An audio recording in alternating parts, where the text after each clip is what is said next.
اتحاد الكوره طلع من فتره قال مش هنسجل لاي نادي عليه مديونيه لاتحاد الكوره. تمام. الاهلي وفيوتشر سدوا المديونات اللي عليهم وكيشوا والدنيا جميله.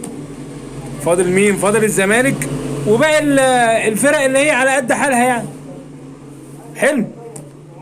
طالعين النهارده بيقول لك ايه؟ يعني لو في